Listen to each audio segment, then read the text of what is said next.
Elhamdülillahi Rabbil alemin ve salatu ve selamu ala seyyidina ve nebiyyina Ebil Qasimil Mustafa Muhammed ve alihi tayyibine tahirin ve ashabihil muntecebin.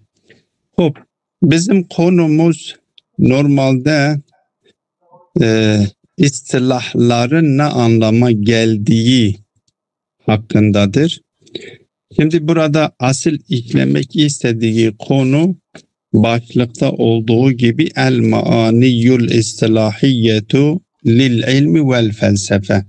Yani ilim ve felsefe terimlerinin anlamını açıklıyor. İlimden kast edilen, felsefeden kast edilen şey nedir? Çünkü burada kelimeler ya istilahlar, sözcüklere yüklenilmiş olan mana açıklanmadan maksat, o kullanılan sözcüklerden kast edilen maksat belirtilmeden o düşünürler arasındaki konuların anlaşılması mümkün olmuyor ve yersiz yere birbiriyle tartışır ve tartışmalara neden oluyor. Dolayısıyla İlk önce kullanacağımız terimlerden ne kast ettiğimizi bilmemiz gerekiyor. Burada kendisi geldi bu iştiraki lafzinin önemini açıklayarak cebir kelimesi hakkında hem lugavi olarak cebir için cebrin ne anlama geldiğini hem de istilahi olarak cebrin ne anlama geldiğini açıkladı. Cebrin lugavi olarak 3 tane mana kendisi için zikretmişti. Her 3 mananın da temelde aynı köke dönüştüğünü söylemişti. Ve istilahi olarak da 2 mana, biri fizikte riyazide, matematikte kullanılan cebir meselesinin söz konusu olduğunu açıklamıştı. Bir de psikolojik olarak insan bağlamında cebrin ihtiyar karşısında kullanıldığını söyledi. Ve bu ahlak konusunda da kanun ve fıkıh konusunda da bu istilahi anlam cebrin ne anlama geldiğini işaret etmişti. Tabi bu konuyu detaylandırmadı. Ahlakta cebir ne anlama geliyor, kanunda, fıkıhta ne anlama geliyor. Orada geniş bir yani başka yerlerde burada bu konuya değinmiyor. Bu konu diyor ki 3 tane terim burada söz konusudur. 3 tane 4 tane terim söz konusudur. Bu terimlerin birbirleriyle karıştırdıklarından dolayı bazı olumsuz sonuçlara neden olmuştur. Buradaki kendisinin işaret etmiş olduğu terimler şunlardır. 1. Cebir. 2. Hatmiyet, kesinlik anlamını veren hatmiyet sözcüğüdür. Bir daruret, bir de vücub, felsefedeki vücub kelimesi. Cebir ile bu sözcükler arasındaki münasebet nedir? Bazıları gelmişler cebir ile hatmiyet dediğimiz el hatmiyetu kesinlik ve daruretu vel vücubu bu sözcükleri aynı anlamda almışlar. Bu sözcükleri aynı anlamda aldıklarından dolayı sonuç itibarıyla yanlış neticelere gitmişlerdir. Batı dilinde de determinizmi sözcüğü söz konusudur. Bunlarla karıştırılmış ve bu kelimelerden anlaşılan manalar netleştirilmediğinden dolayı cebir, hatmiyet, daruret, vücub ya determinizm bunları birbiriyle karıştırdıklarından dolayı bazı yanlış sonuçlara neden olmuş. Bunları birbirinden ayırt etmediklerinden dolayı illet ile ma'lul arasındaki o zorunluluktan dolayı şöyle bir sonuç almışlardır.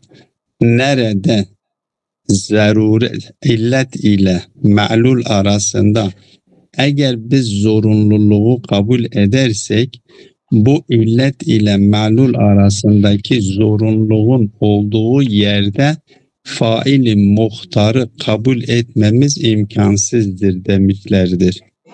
Eğer siz faili muhtarı kabul ediyorsanız bir yerde, yani varlık aleminde faili muhtarın var olduğunu kabul ediyorsanız, o zaman illet ile ma'lul arasındaki zorunluluğu kabul edemezsiniz. Ama eğer siz illet ile ma'lul arasındaki zorunluluğu kabul ediyorsanız, bir yerde illet ile ma'lul arasında zorunluluğun söz konusu olduğunu kabul ediyorsanız, o kabul ettiğiniz yerlerde illet-i failiyi kabul etmeniz imkansızdır. Bunu karıştırdıklarından dolayı gelmişler felsefeciler illet ile ma'lul arasındaki ilişkinin zorunlu olduğunu kabul ettiklerinden dolayı mütekellimler gelmişler felsefecileri töhmet altında bırakmışlar. Demişlerdir ki bunlar illet ile ma'lul arasındaki zorunluluğu kabul ettiklerinden dolayı Zat-ı Bari Teala'nın muhtar, özgür bir iradeye sahip olduğunu kabul etmiyorlar. Böyle bir sonuç almışlardır. Bu sonuç, yanlış sonucu almalarının nedeni aslında bu cebrin ne anlama geldiğini ve hatmiyetin ne anlama geldiği, zaruretin ne anlama geldiği, vücubun ne anlama geldiği yahut da Batı dilinde kullanılan determinizmin ne anlama geldiğini bunlar dikkate alıp da bunlar arasındaki münasebetleri doğru bir şekilde algılayamadıklarından dolayı felsefecilerin kabul etmiş olduğu illet ve ma'lul arasındaki zorunluluk üzerinden felsefecileri ilahi ihtiyarını kabul etmedikleri sonucunu almışlardır. Konu genel anlamda bu çerçevededir. Ki burada kendisi diyor وَقَدْ ظَهَرَتْ آثَارُ هَذَا الْوَهْمِ, yani bu illet ile ma'lul arasındaki zorunluluğu kabul ettiğiniz yerde faili muhtarı kabul edemezsiniz. Eğer faili muhtarı kabul ediyorsanız illet ile ma'lul arasındaki zorunluluğu kabul edemiyorsunuz. Bu vehmin bırakmış olduğu bazı eserler vardır. Bu eserleri de iki yerde bunu burada açıklamaya çalışıyor. Şimdi biz onu okuyarak bu vehmin bırakmış olduğu olumsuz eserlerinin nerede zahir olduğunu, nerede kendini gösterdiğini bize açıklıyor. Diyor وَقَدْ ظَهَرَتْ آثَارُ هَذَا الْوَهْمِ, vehmde işaret ettim. Vehmden maksat budur. Ki bir önceki sayfada diyor fakat وُهِّمَ أَنَّهُ فِي أَيِّ مَوْرِدٍ تُقْبَلُ فِيهِ الضَّرُورَةُ بَيْنَ الْإِلَّةِ وَالْمَعْلُولِ فَإِنَّهُ لَا مَجَالَ لِلْإِخْتِيَارِ فِي ذَلِكَ الْمَوْرِدِ. Böyle bir vehm gerçekleşmiş. Eğer bir yerde illet ile ma'lul arasında zorunluluk söz konusu olduğunu kabul ediyorsanız, orada faili muhtarın var olduğunu kabul edemezsiniz. Böyle bir sonuç almışlardır. İşte o vehmden maksat budur. Diyor وَقَدْ ظَهَرَتْ آثَارُ هَذَا الْوَهْمِ فِي عَدَدٍ مِنَ الْمَسَائِلِ الْفَلْسَفِيَّةِ وَمِنْ جُمْلَتِهَا أَنَّ الْمُتَكَلِّمِينَ قَدْ أَنْكَرُوا الضَّرُورَةَ الْحَاكِمَةَ بَيْنَ الْعِلَّةِ وَالْمَعْلُولِ بِمَوْرِدِ الْفَاعِلِ الْمُخْتَارِ. Mütekellimler gelmişler. Eğer siz Zat-ı Bari Teala'yı faili muhtar olarak kabul ediyorsanız, ki kabul ediyoruz, zaten Eş'ari anlayışında en temel ilke Zat-ı Bari Teala bağlamındaki En temel ilke budur. Faili muhtardır. Faili muhtarı zedeleyecek hiçbir anlayışı kabul etmek imkansızdır. Tabii bunu yanlış yerde kullanılıyor ayrı bir mesele. Ama bu ki öyledir. Yani faili muhtar kendisi faili muhtarı kabul etmek illet-i tamme ile ma'lul arasında bir zorunluluğun söz konusu olduğunu kabul etmek arasında bir çelişki söz konusu değildir. Ama bunlar çelişkili olduklarını farz etmişler ve dolayısıyla şöyle bir neticeyi almışlar. Diyorlar ki illet ile kad enkeru ad-daruretel hakimete beynel illeti vel ma'lul fi muridi failil muhtar. Faili muhtarının olduğu yerde ki varlık aleminde Zat-ı Bari Teala'nın varlığı söz konusudur. Zat-ı Bari Teala'nın varlığı söz konusu olunca Zat-ı Bari Teala faili muhtardır. Faili muhtar olduğundan dolayı varlık aleminde hiçbir zorunlu diye bir şey söz konusu değildir. Bunu inkar ediyorlar. ثُمَّ اِتَّهَمُوا الْفَلَاسَفَةَ بِأَنَّهُمْ لَا يَرَوْنَ اللّٰهَ سُبْحَانَهُ مُخْتَارًا. Sonra bu sonuçtan böyle bir algı sonucunda gelmişler felsefecileri müttehem etmişler, itham etmişler. Demişler ki felsefeciler Zat-ı Bari Teala'nın muhtar olduğunu inkar ediyorlar ki öyle değildir. Zaten biliyorsunuz ki İmam Gazali Tahafetül Felasefe kitabında 20 kaç meselede felsefecileri tekfir ediyor, tenkit ediyor ve o meselelerden üçünde de 3 tane mesele bağlamında felsefecileri tekfir ediyor. Onlardan bir tanesi de budur. Zat-ı Bari Teala'nın muhtar olduğunu kabul etmediklerini söylüyor. Oysa ki felsefeciler böyle bir şeyi savunmuyor. Felsefecileri doğru anlayamamışlardır. O sudur meselesinde ki böyle bir mesele söz konusudur. O sudur meselesi öz bağlamında bu konu işleniliyor. Sudur meselesinde bu konuyu açıklamak gerekir. Daha önceki derslerde de zemnen ben işaret etmiştim. ومن ناحية أخرى فالجبريون o cebriler o varlık aleminde bir insanlar arasında bir algı da cebri algısıdır. Cebr Cehmiye ekulu Cehm bin Safvan Semerkandi'nin savunmuş olduğu düşüncedir ki ona nispetlendiriyor. Şimdi cebriler iki kısımda değerlendiriliyor. Bazıları cebri halistir. Cebri halis denildiği zaman manası şudur. Yani insan Allahu Teala dışında başka hiçbir varlığın varlık aleminde etkinliği söz konusu değildir. Ne insanın bir etkinliği söz konusudur, ne insan dışındaki varlıkların Zat-ı Bari Teala dışında hiçbir varlığa bir yeti yüklemiyorlar. Buna cebri halis deniliyor. Bir de cebri mutevessit deniliyor. Cebri mutevessit de Eş'ariye nispetlendiriliyor. Eş'ariler diyorlar ki insanlarda bir kudret vardır, bir yeti vardır. Ama insanların sahip olmuş olduğu kudret etkili değildir. Kudretin kendisine ait bir eseri söz konusu değildir. Zat-ı Bari Teala tarafından insanlarda bir güç, bir kudret yerleştirilmiştir.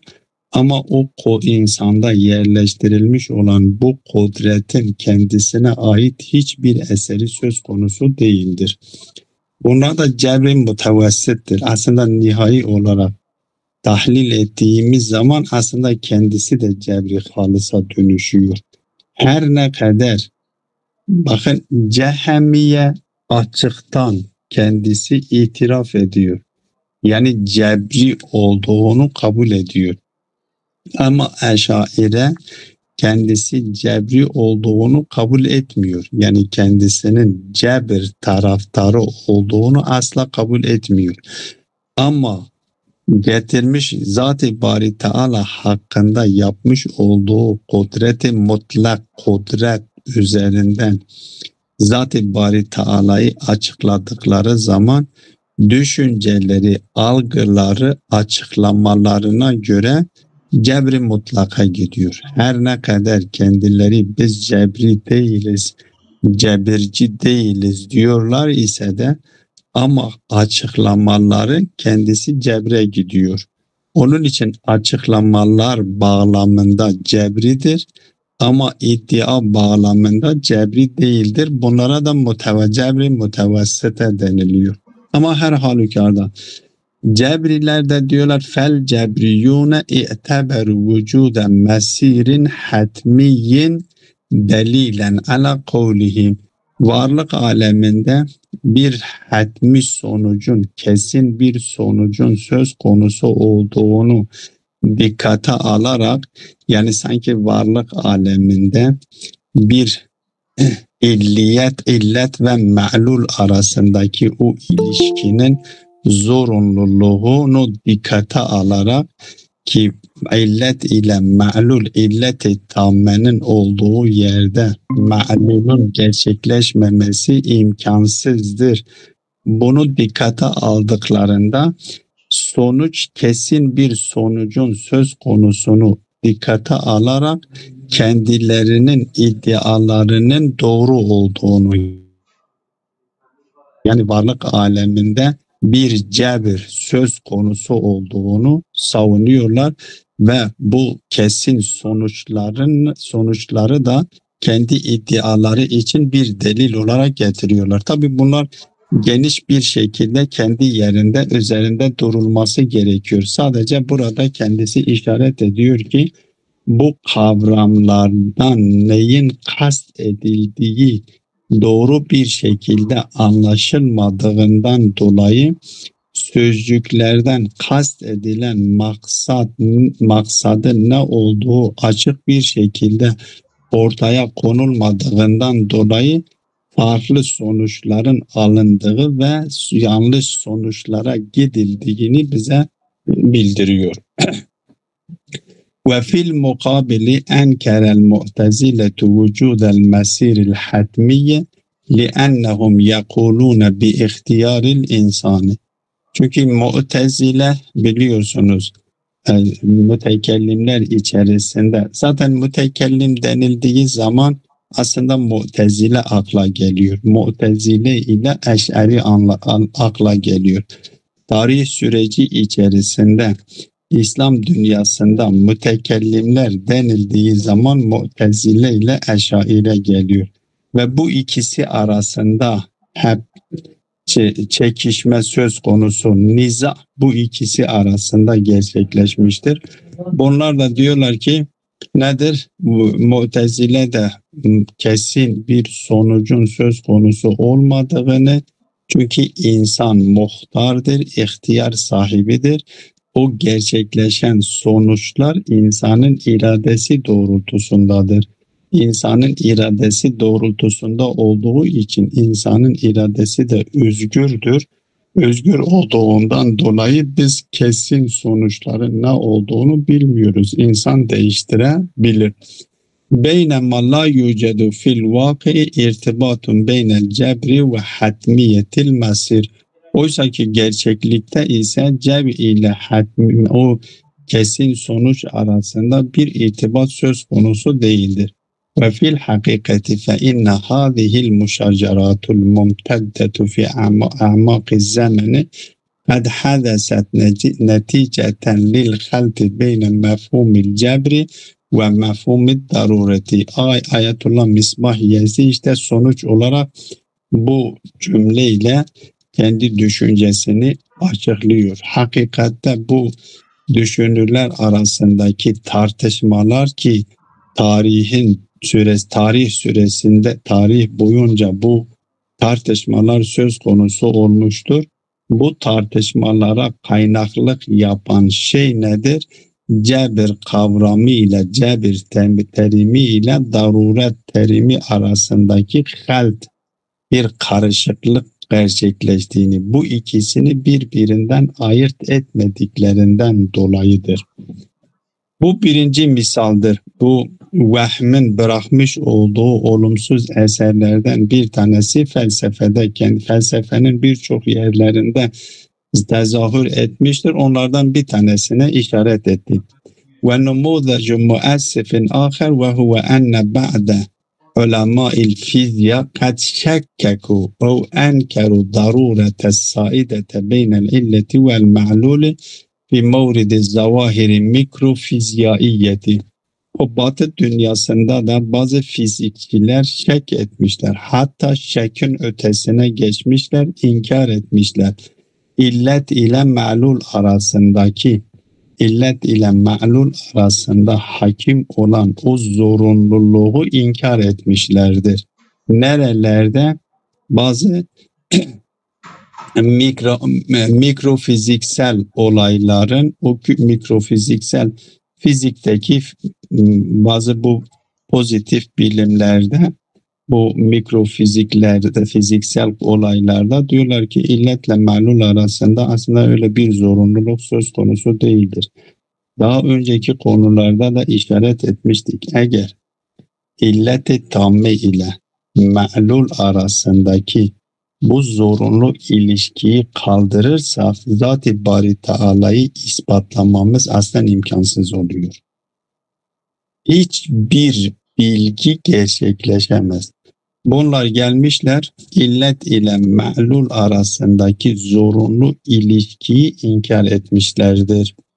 Ve fil mukabil havele ba'dul ulemâ'il mu'minîne billahi fil garbi, Batı dünyasında Allah'a iman etmiş olan bazı düşünürler de gelmişler en yuthebbite vücudel iradetil ilahiyeti bi vasitetin nefyi darureti fi hadihi zavahiri. Bu zahiri olaylardaki zarureti inkar ederek, yani illet ve ma'lul arasındaki zorunluluğu inkar ederek, bunlar da Allah'ın özgür iradeye muhtar olduğunu ispatlamaya gitmişlerdir. İslam dünyasında olduğu gibi ki yukarıda işaret edildi. Çünkü diyorlar ki zorunluluğun olduğu yerde artık ihtiyar söz konusu değildir. Aslında konuların doğru anlaşılmadığından dolayıdır.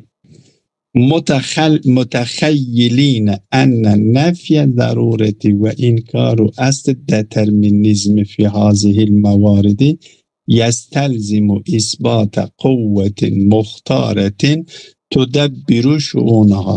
Bunlar zannediyorlar ki, şöyle hayal ediyorlar ki, eğer biz bu olarak bu mikrofiziksel olaylardaki zarureti inkar edersek, o zaman bunun gerisinde muhtar olan, özgür iradeye sahip olan ve bu olayları idare eden bir varlığın var olduğunu ispatlayabiliyoruz. Eğer şayet bunların anlayışlarına göre biz bu varlıklar arasında, bu mikrofiziksel olaylarda biz bu illet ile ma'lul arasındaki ilişkinin zorunlu olduğunu kabul edersek, muhtar olan bir varlığın, Zat-ı Bari Teala'nın varlığını ispatlayamıyoruz, var olduğunu tespit edemiyoruz. Sanki böyle bir sonuca gitmişlerdir. Ondan dolayı diyorlar ki biz bunları inkar ederek, yani illet ile ma'lul arasındaki o zorunluluğu inkar ederek Zat-ı Bari Teala'nın muhtar bir varlığın var olduğunu ispatlamaya gidiyorlar. Oysa aslında bunu inkar ederseniz Zat-ı Bari Teala'yı da ispatlayamazsınız. Bunun farkında değildirler. Ama her halükarda böyle bir durum söz konusu olduğunu bildiriyor. Velhasıl enne vücudel müşterekatil lafziyeti, aslında söylemek istediği buraya kadar şimdi örnekler üzerinden detaya girmiyor. Sadece burada kendi meramını açıklamaya çalışıyor. Kendi meramı da budur. Müşterek-i lafziler, ben başta bu konuya başlarken de söylemiştim, yine hatırlatmakta fayda vardır.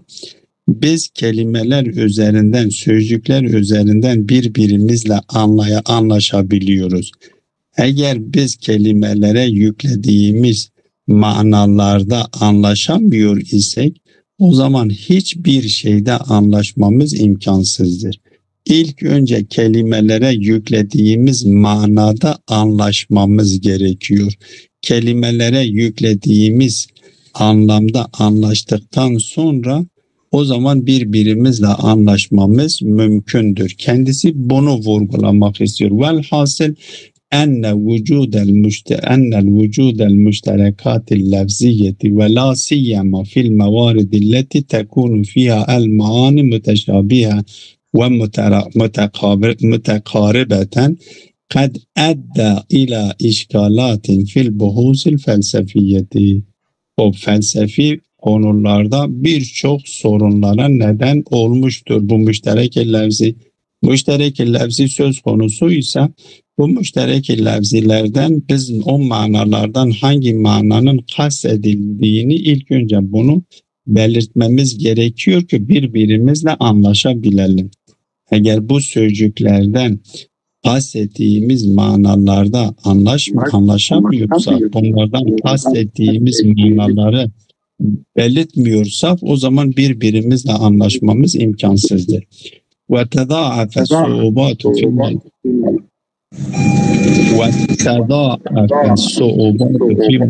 O taraftan ses geliyor.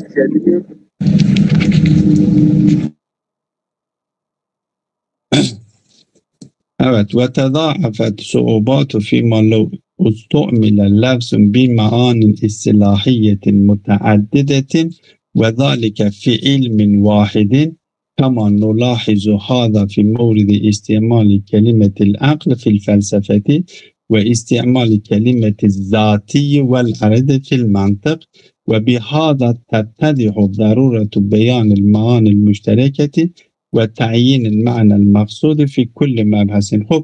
Bu zorluklar, yani eğer biz bu kullandığımız terimlerden ki her bir terimin birkaç tane manası vardır ve bir bilim dalında bu kullanılıyor. Bu kelimelerden maksadımızı belirtmesek bu zorluklar daha da gitgide katlanıyor. Ki nasıl ki biz mesela akıl kelimesinde böyle bir durumun yaşandığını, akıldan kastedildiği edilen şey nedir? Akıl, mesela akıl üzerinde çok duruyoruz. Daha önceki derslerde de özellikle bunu vurguluyorduk. Akıl denildiği zaman akıldan maksat nedir? Mesela aklani hareket etmek gerekir. Aklani hareket etmek gerekiyor denildiği zaman aklanilikten maksat ne? İlk önce gelip bunu açıklamamız gerekiyor. Ki geçen derslerde de arkadaşlardan birisi de sormuştu. Bunun üzerinde biraz durmuştuk. Ben Peygamber sallallahu aleyhi ve sellemin ilk gönderildiğinde de söylemiştim. Allahu Teala diyor, eğer siz ecdatlarınızdan, atalarınızdan irs olarak kalmış olan bilgi üzerinden hareket ederseniz peygamberi kabul etmeniz imkansızdır. Ama eğer Allah tarafından size verilmiş olan akıl yetinizi kullanırsanız Hazreti Muhammed'in peygamber olduğunu kabul edersiniz. Peki bu akıl nedir? Maksat nedir? Akıldan maksat nedir? Eğer bir akıl Allah'ı ispatlayabiliyorsa peygamberi de ispatlayabiliyor. Peygamberin getirdiği dinin nasıl bir din olduğunu da ortaya koyabiliyor. Ama yok, eğer birisi geliyor diyor ki Allah'ın dinini akıl anlamıyor, akıl ayrıdır, Allah'ın dini ayrıdır, o zaman Allah'ı ispatlayan akla güven olmuyor. O Allah'ı ispatlayan akla güven de yoksa o zaman dinin Allah'ı ispatlayacak akla güven yoksa dinin hiçbir değeri kalmaz. Dolayısıyla akıldan kast edilen mananın ne olduğunu ilk önce açıklamak gerekiyor. Akıl-din ilişkisi mesela bu İslam dünyasında ciddi bir meseledir. Akıl ile din arasındaki ilişki nasıl? Vahiy ile akıl arasındaki ilişki nasıl bir ilişkidir? Bunu anlayabilmek için ilk önce akıldan kastettiğimiz mananın ne olduğunu ortaya koymamız gerekiyor. Ki ben önceki derslerde de işaret etmiştim. Vahiy ile akıl arasındaki ilişki, vahiy gelip aklı devre dışı etmiyor. Bir diğer ifadeyle vahiy aklı devre dışı etmek için gelmemiştir. Vahiy gelmiş aklın tespit edebildiklerini teyit ediyor ve aklın tıkandığı yerlerde de pencere açıyor. Hidayet de budur. Akılla vahyin birbiriyle tezatlaşması imkansızdır. Akıl Allah'ı temsil eden her insanın özel Resulü konumundadır.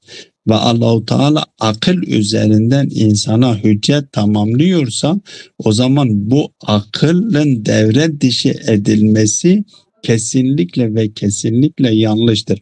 Ama akıldan kast edilen maksadın ne olduğunu ilk önce açıklamak gerekiyor. Bu açıklanmadığı sürece birbirimizle